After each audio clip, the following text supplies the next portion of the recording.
রোজই তো আমি তোমাদের সঙ্গে রান্নার ভিডিও শেয়ার করি, তো চলো আজকে আমি আমার কলেজের একটা দিন তোমাদের সঙ্গে শেয়ার করি। আসসালামু আলাইকুম এভরিওয়ান, কেমন আছো সবাই? আশা করি সকলে ভালো আছো। তো সকালবেলা সবার ফার্স্টে বিছানা গুছিয়ে নিলাম, এরপরে সোফাটা গুছিয়ে নেব। প্রত্যেকদিন সকালবেলা তো আমার প্রত্যেকটা রুম গোছাতে, বাইরে সবকিছু ঝাড় দিতে প্রায় 1.5-2 ঘন্টা চলে যায়। এরপরে তো সোফাটা সুন্দরভাবে গুছিয়ে ঘর ঝাড়ু দিয়ে দেবো। এইদিকে তো আমি ঘর ঝাড়ু দিচ্ছি আর ওইদিকে আমার ফ্রেন্ডরা বারবার ফোন করছে, আসলে আমি কলেজ যাবো কিনা তাই আর কি। গোসল করে এখন বসে পড়লাম খেতে। আর না খেলে তো আমার মায়ের থেকে 1000টা বকুনি শুনতে হতো, তাই খেয়ে নিলাম। খাওয়া দাওয়া কমপ্লিট করে রেডি হয়ে নিলাম। রেডি হয়ে তো উঠে পড়লাম টোটোয়। আসলে ওরা টোটো নিয়ে রাস্তায় দাঁড়িয়েছিল।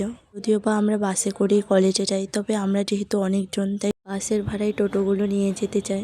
এই যে তোমাদের সঙ্গে বকবক করতে পৌঁছেই গেলাম কলেজে। আর আজকে তো আমাদের কলেজে সাজেশন দেবে। আসলে আমরা যেহেতু এবার কলেজে প্রথম, মানে ফার্স্ট সেমিস্টার, কোশ্চেন কেমন হবে এই নিয়ে একটু চাপে আছি। তো আজকের মতো টাটা সবাইকে, আল্লাহ হাফেজ।